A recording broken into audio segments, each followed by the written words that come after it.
The Average James Podcast. Hello, everyone, and welcome to another episode of the Average James Podcast. I'm your Average James here. I appreciate you all jumping on and listening to me tonight. It is Friday evening, 10 o'clock. We are late again, as usual, with putting something out. But I figured out something that is going to get me through for now. I am doing my podcast from my computer, and I also have a camera here for my live so that I can go on Facebook and also on YouTube. As you might have recalled, last week we had a little bit of an issue. This week we're avoiding that. So I'm super excited about that. You might have noticed, if you happen to be watching live, that I am having to do this from my personal account. Not a huge fan of doing that, but I'm going to do it for now just because, Facebook restrictions and things like that don't allow me to go live yet on my business page at the Average James Podcast. If you wanted to go check it out, of course. But I would like to thank so far 135 people, which is more people than your average church in Indiana right now. So I appreciate all of you guys reaching out and hanging out with me on Friday evening when there's much other better things that you could be doing. But thank you for tuning in and listening to the show tonight. So anyway, let's get down to business. First things first, you know what I hate? Absolutely, I loathe it. I can't stand it. Taxes. Stinking taxes. You know what I'm talking about? I mean, I don't even think this is a partisan issue. Back in the 1700s, when we first started fighting, it was because King George wanted to impose a 2% tax. And now we actually have people alive today that are supposing a 40% tax. Do you know what our boy George Washington would have done if someone would have suggested that? I don't even think he would have been fighting here on this land. No, he would have sailed back to England and said, you know what, George, we got a problem. I mean, think about all of the taxes that we already pay.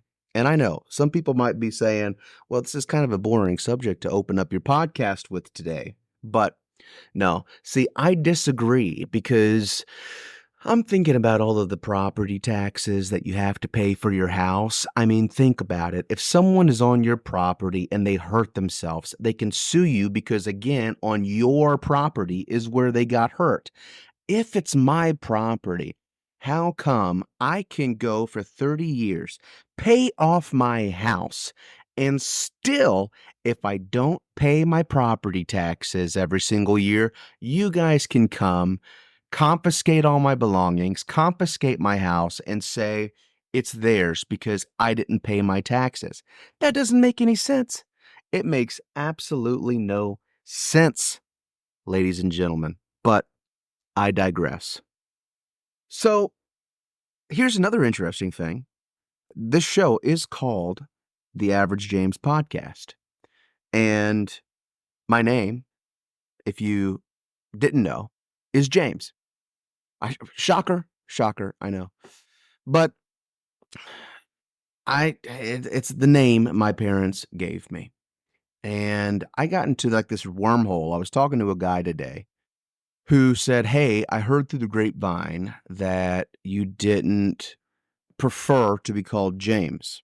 How is it that you have been working out in the field in your career for over 10 years and you're being called James all the time if that's not what you like to be called?" See, someone ought to tell somebody this. If you go by a preferred name, there is a box that you can check to say, I prefer to be called something else. When I was young and didn't know any better, I put James Mounts on the piece of paper.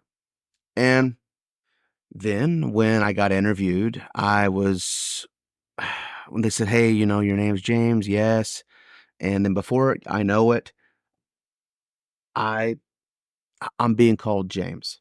So now there's this thing where everybody that knows me very closely calls me either JR or Jay. And everybody at work calls me James. This is a smaller town, so, you know, I'm just gonna say that if I'm standing there in line and someone says, "Hey, James," I know when I turn around, it's gonna be somebody I've worked with in the past or I work with currently. If someone says, "Hello, JR," I know I'm gonna turn around. It's either gonna be A, family, B, somebody that I love, or C, somebody I'm thinking, "Oh, man, I don't wanna talk to this person." Like, I don't wanna turn around because it's gotta be one of the 3. I've had so many issues with my name over the years because me and my dad and other members of my family have the exact same name without having a junior or a senior or anything like that. There was this time when I was coming back from the military base and I was going to surprise my parents, come home for a long, 3-day weekend. And I get pulled over, I guess because I'm weaving a little bit. And so I get pulled over and the police officer comes up and he goes, "Hey, have you been drinking?" Yada yada. No, I haven't. So him and his buddy, I call his buddy, Barney Fife, because like he has like the shakiest gun in the West thing going on. He's got his hand on his gun, he's got his flashlight in there. He's just ready to pop one off if I get out of line. But they see me, I'm still in my military uniform. And he goes, "Okay, well, just let me see your license. I'll run you through the system real quick, make sure you're not a fugitive of the law or something like that. And then we'll send you on your way. Not a big deal." And so I hand him my license. He goes back to the cruiser, to the police car. He gets up there and then he comes back to the car and he says, "Sir, be honest with me now." Now, right away, I know there's probably a problem because he's asking me to be honest with him. I haven't been anything but honest. I don't know what you're talking about. And so he says, "Did you know that your license is canceled?" I said, "Canceled?" I said, "What do you mean canceled? I've never heard of a license being able to be canceled." And he said, "Yeah, funny thing, me neither. I've seen suspended, I've seen revoked, I've seen expired, all kinds of these other things, but yours just says flat out canceled. So you might want to go to the BMV in the morning and get it checked out." So that's what I did. First thing in the morning, I get up, I haul my butt over there to the BMV, and I go in there and I said, "Yo, my driver's license says that I'm canceled. Like, what's up with that?" Well, come to find out, whoever was there at the BMV did not have the good God-given common sense that some people, should have. And they saw that there were 2 James in the system. They decided not to check the social security number. They decided not to check the birthday. There was a whole bunch of things that they could have checked, but nope, they didn't do any of that. So they just picked one 50-50, and they deleted it. Now, luckily, because, my dad, he drives for a living. So luckily, they deleted the one that caused the least amount of problems. But I just am going to say personally, it caused some problems for me. I mean, I had some problems. The good news is that they reinstated my license. The person that did it, they ended up getting let go. I didn't ask for that. I wasn't pulling for that. I never want to see somebody lose their job, even if they do something completely stupid. But I get my license, and I guess the happy ending of the story is that when they went in and they deleted me, they deleted every parking ticket I ever had. They deleted any time I had been pulled over. My insurance went way down. The downside is that still to this day, I am almost, I guess you could say, a middle-aged man, and still to this day, it looks like I didn't take a driving test because everything was deleted. Nothing I can do about that, but hey, it ended up working out. And another negative, which I don't know how else I could say it, I wasn't able to vote one year. I go, and this is why they say that you should go and, I think voting is in something like 30 almost 30 days, like 32 days or something like that. They say you should go ahead and go vote now if you can, because you never know if you wait until the day of voting if your vote's actually going to be able to get in there or not. I know some people that really want to make sure that they're able to vote, and so they will do a mail-in ballot, and then they will vote on the day with a provisional ballot just to make sure that one of those are getting through. Because I don't know if you guys have been hearing everything that's been happening with this voting stuff recently, but down in Texas, I believe it is, the attorney general for Joe Biden is suing Texas. Look this up, Google it. I'm not lying to you. You can trust old James here. He's suing Texas to say that the illegals that are down there have the ability to vote. Now, I doubted this story at first too, but they're not saying that they shouldn't be allowed to vote based on, being a citizen or something like that. No, they're saying, well, if you didn't want them to vote, it shouldn't have been this close to voting time, so they should still be able to vote. There's been a bunch of other verified instances where people in Arizona were caught, illegal immigrants that had falsified documentation, had jobs in the United States, and went to try to vote, and they didn't get caught until they went to vote. Illegals voting in our elections. Now, we've always known that this kind of stuff has happened. However, I have never heard of so many instances of people getting caught when this stuff has been happening. There was another verified instance where multiple individuals from key swing states, you know, like Trump has to win Pennsylvania, for instance, if he's going to win the presidency. The same thing, Kamala Harris, she has to win a few also. These swing states, multiple people are reporting that dead relatives, people that's moved, they're all getting these mail-in ballots because, let's face it, one side of the aisle is much better than the other at getting the move to like go out and vote and cast in your mail-in ballots and things like that. And that's why back in 2020, we had such an issue with people talking about, was this a fair election? Was it stolen? Going back and forth because, oh, hey, I'm doing well. Sorry, I'm on live too. So if you guys get on here, Diane, hey, I hope you're doing well. I'm doing fantastic. It's always good to see you. Whenever my mom decides to have another garage sale, I'll make sure to get a hold of you so that you can come out and buy everything. But sorry, it's an inside joke. It's an inside joke. But where was it? Oh, in 2020, people were talking about how they felt like maybe the election was stolen. And that's because the mail-in ballots are always cast last. And this isn't me publicly like saying a whole lot about, Democrat versus Republican or anything like that. No, I'm just saying it is a fact that mail-in ballots typically tend to lean more Democratic, and they are counted last. So there always seems to be like this kind of red mirage where it looks like Republicans are super far ahead, and then you go to bed for the night and 4 million random votes for the other side come in, which causes a bunch of concern. I remember back in the day when you used to be able to know who the president was going to be before you went to bed on election date. Are you guys old enough to remember this? you know, you would go in, you would vote, you would go home, you'd watch your television, and in a couple hours, you would know who the president was going to be. But it's not that way anymore. It hasn't been that way in quite some time. But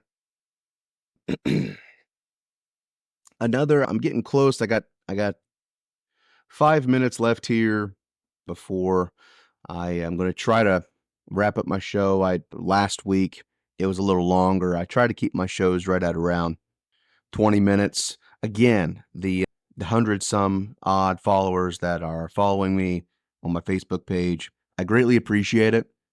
If you are not a follower, please follow me. I could use it. And also, here, hopefully very soon, I'll be recording on my Average James podcast page, but it has to be active for 60 days before I can, go in and do it from there. So I got to do it from here for now. And I think, I got something like 300 and some friends on my personal account. I know it's still not a lot. Okay. I'm trying to get popular, but it's just not in the cards for me. What can I say? I'm the average James, the average friend, the average drum player. And you know what? I'm okay with that. I really am. I'm perfectly fine with that. And I guess my final topic, my thoughts and prayers really do go out to those over on the East Coast and all of those that were affected by Hurricane. Is it Helene? It's just absolutely devastating. And the more news that we hear coming out of that region is just absolutely atrocious. And last I saw, the individuals that were deceased were over 200, with thousands still missing. They're saying that this is the worst hurricane since Hurricane Katrina, but just based off of what I've already seen. Now, granted, we do have a lot more footage and social media than. Thanks, Renee. Thanks. I like to think I'm popular. My mom says I'm popular anyway. That's all that matters, is that your mama loves you. Am I right? But, it's just one of those things where social media is so much more prevalent today than what it was back in, what was it, 2008 or something like that, when Hurricane, no, even earlier than that, wasn't it? It was 2004. I can't remember off the top of my head when Hurricane Katrina hit, but social media wasn't nearly as big of a boom as what it is today. And so I'm sure we're seeing much more footage now than what was available back then. However, I think the biggest thing that everyone's talking about now, I mean, obviously, again, thoughts and prayers for those people. And I really mean that. For those of you who don't know me, I am a Christian man. I'm a disciple of Jesus Christ. And when I say thoughts and prayers, it's not just a fancy slogan to make myself feel better before I get off of these podcasts, but it's an actual, I will be praying for those that are out there. And I hope that everyone listening, whoever you are, does the same, because Lord knows they could use it. I couldn't imagine, half of the things that the people out there are dealing with. And I think probably the most atrocious thing is what our government is doing. You know, I I feel like, as a veteran, I always have a special place to be able to talk about some of these issues, because I was there firsthand. I remember being in Afghanistan when one of the government shutdowns were happening, and our platoon got a letter from Obama back in 2010 that, hey, we might not be able to pay you, but continue to work like a good soldier, and we promise you we'll pay you sometime. That's a really scary thought, that those on Capitol Hill are still getting paid, and the first people you decide to stop paying are the soldiers that are protecting your behind. Oh, don't even get me started on that. That just irritates the life out of me. But I say all that because we hear every year about how much money we're spending as a government, and billions and billions and billions just hemorrhaging money going out to Ukraine. Now, I'm not saying that Ukraine doesn't have a right to defend itself. What I am saying is that America first. Americans should be first. It's our taxpayer money. The Americans are paying into the system, and the system should take care of those said Americans when they need help. I know I can't be the only one that thinks this. I mean, maybe I just need to go ahead and get off my soapbox that I'm not telling you guys something that you don't already know, but it's crazy to me that we're giving money to all of these foreign people, and we got individuals on on our home soil that we can't take care of. And even the individuals that we're talking about helping out a little bit, it's some pittance, like 720 or $750 or something like that. If you've lost, first of all, family members do not have a price tag. You can never get family members that you lost back. So that's not what I'm suggesting here. What I am suggesting is tangible stuff, homes, the things in those homes, cars. Look at this economy. For $750, even if you were to move, use some of that money for gas to get out of that thing that is literally a hellhole right now, and you get out of there and you go to try to get an apartment. In today's economy, that money isn't enough for you to put a down payment on apartments. It's just mind-boggling to me. And then I hear some people that are applying for this relief, if that's what you can really call it. I hear some people are getting denied. Many people in that area are getting denied. It's just it's a mad world that we're living in. And then over across seas, you got Israel that's on the brink of war. I still follow my battle buddies. That's with 101st, 108th Brigade, 244 Air Defense Artillery Regiment. Shout out to HHB Headquarters Battalion, and Charlie Battery Hool. But they're getting ready to be deployed to what I can only assume is to go out to the Red Sea to get ready for something to pop off. I really hope that's not the case, but that's what it seems like is happening right now. So please, as you're praying for those that are affected by this hurricane, also keep our soldiers in your prayers as they have been gearing up and getting ready for a potential battle.